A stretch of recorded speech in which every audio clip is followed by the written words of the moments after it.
ഇന്നിപ്പോ താൻ കുറെ വെട്ടിപ്പിടിച്ചിട്ടുണ്ട്.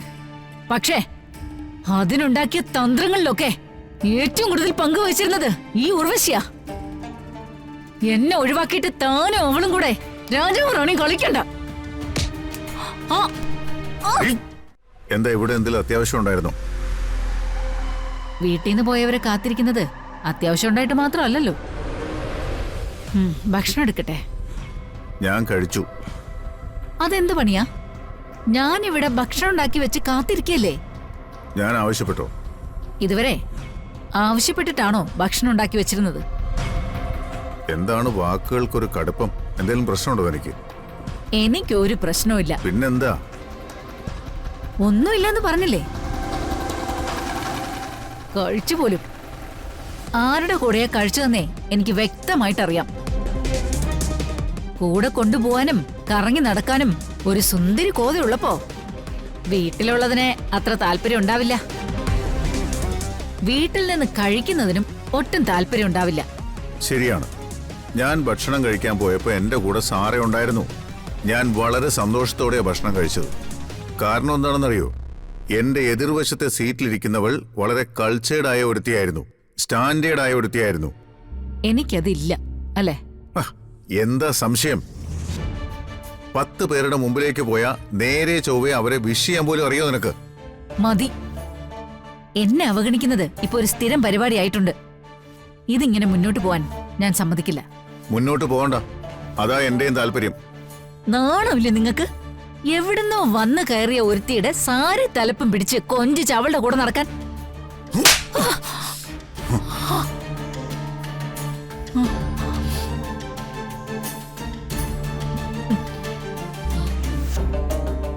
നോക്ക്, എന്റെ വ്യക്തിപരമായ കാര്യങ്ങളിൽ ആവശ്യമില്ലാതെ ഇടപെട്ട തീർത്ത് കളയും ഞാൻ. അങ്ങനെ എന്നെ പേടിപ്പിക്കണ്ട.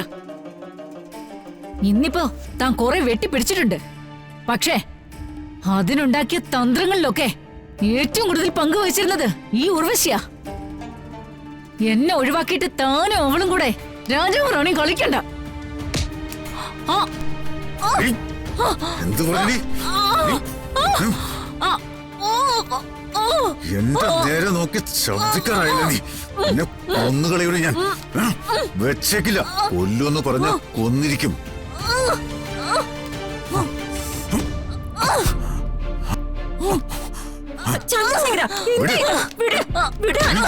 ചന്ദ്രശേഖര, എന്തായി കാണിക്കുന്നേ? പേടിപ്പിക്കാനല്ല, കഴുത്തിൽ കൈവച്ചത് കൊല്ലാൻ തന്നെയാ.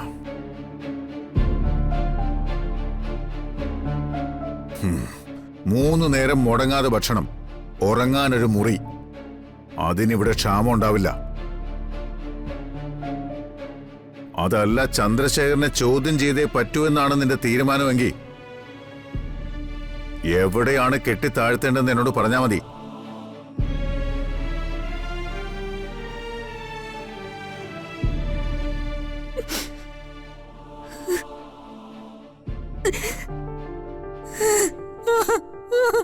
ഉർവശി,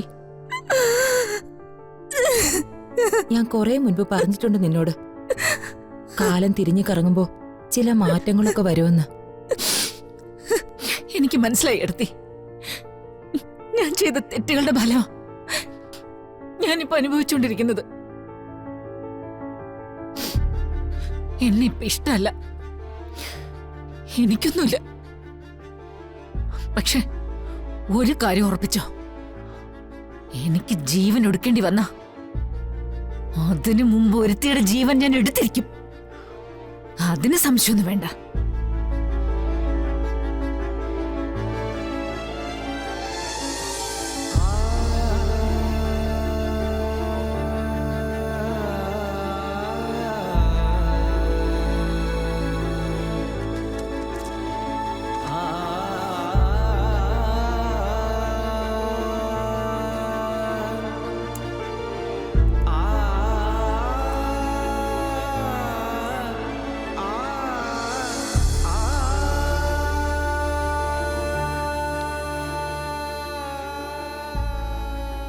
അതെ, ഈ ഷർട്ടാണോ ഇടുന്നത്? ഞാൻ വേറൊരെണ്ണം തേച്ചു വെച്ചായിരുന്നല്ലോ. ഞാനേ ഒരു കാര്യം പറഞ്ഞാൽ താൻ എന്നെ കളിയാക്കോ? ഇല്ല. എന്താ? ഈ ഷർട്ടിന്റെ കാര്യത്തില് എനിക്ക് കുറച്ച് കോൺഫിഡൻസ് കൂടില്ല. അതെന്താ? എൻ്റെ ജീവിതത്തിലെ പല പോസിറ്റീവായ കാര്യങ്ങൾ നടന്നപ്പോഴും ഞാൻ ഈ ഷർട്ട് തന്നെ ഇട്ടിരുന്നത്. ഓ, ഇങ്ങനെയൊക്കെയാണ് ഓരോ വിശ്വാസങ്ങൾ ഉണ്ടാവുന്നത്. കൊള്ളാം. ആദ്യം അന്ധവിശ്വാസത്തിനെ കുറ്റം പറയും, അത് കഴിഞ്ഞ് വിശ്വാസത്തിനെ പോലും കുറ്റം പറയും, എന്നിട്ട് സ്വന്തം ജീവിതത്തിൽ ഇങ്ങനെ കാവുകയും ചെയ്യും. അതെ, തൽക്കാലം ഈ കാര്യം താൻ ആരോടും പറഞ്ഞ് നാണം കെടുത്താൻ നിൽക്കണ്ട. നമ്മളിപ്പോൾ നിൽക്കുന്ന പ്രതിസന്ധിയിൽ നിന്ന് രക്ഷപ്പെടാൻ വേണ്ടി ഏത് കഴുതയുടെ കാല് പിടിക്കാനും തയ്യാറായിട്ടാണ് ഞാൻ നടക്കുന്നത്.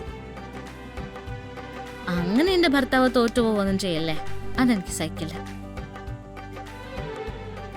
ജോലി കിട്ടാൻ കുറച്ച് താമസമൊക്കെ ഉണ്ടായിക്കോട്ടെ, പക്ഷെ കിട്ടുന്ന കാര്യത്തില് എനിക്ക് നല്ല ഉറപ്പ്. ആ, തനിക്ക് മാത്രമേ ഉറപ്പുള്ളൂ.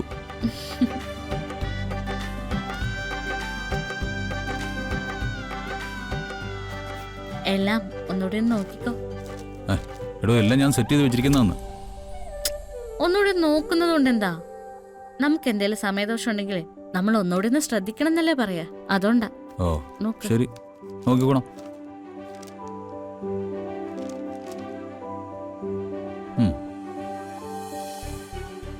ആ, എല്ലാം ഓക്കെ. എന്നാ വാ, ഞാൻ ചായ എടുത്തരാം. അതെ, എനിക്ക് കഴിക്കാനായിട്ടൊന്നും വേണ്ട. എന്താ ഇനി അതിലെന്തെങ്കിലും വിശ്വാസം ഉണ്ടോ? എടോ, അത് പണ്ട് മുതലേ ഉള്ള ശീലമാണ്. താൻ അമ്മയോടും അച്ഛനോടൊന്ന് വിളിച്ചു ചോദിച്ചു നോക്ക്.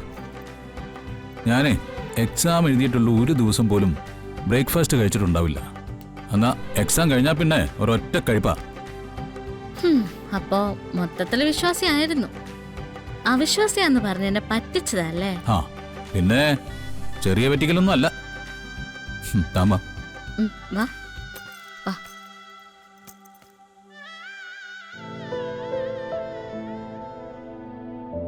അല്ല, മുത്തശ്ശി എഴുന്നേറ്റല്ലേ ഇതുവരെ? ഇന്നലെ ഒരുപാട് വൈകി ഉറങ്ങുമ്പോ അതാ ഈ നേരമായിട്ട് എഴുന്നേക്കാത്തത്. ആ, എന്നാ പിന്നെ എഴുന്നേൽക്കുമ്പോൾ ഞാൻ പോയെന്ന് പറഞ്ഞാൽ മതി. ഉറങ്ങിക്കോട്ടെ. ഞാനേ ചായ എടുക്കാം.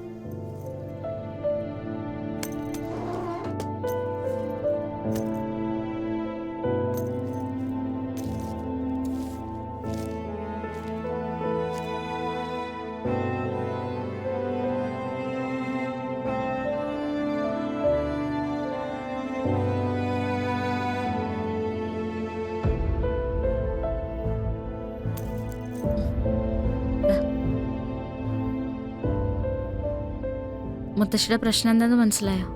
എന്താ? ഇന്നലെ ചെറിയച്ഛനെ കുറിച്ച് അറിഞ്ഞതിന്റെ ഷോക്കാ. ഉണ്ടാവും. ചെറിയച്ഛൻ്റെ കാര്യത്തിൽ മുമ്പേ തന്നെ മുത്തശ്ശിക്ക് വലിയ വിഷമമുണ്ടായിരുന്നു. എപ്പോഴും പറയും, പ്രതീക്ഷകൾ മുഴുവൻ നശിപ്പിച്ചതിനെ കുറിച്ച്.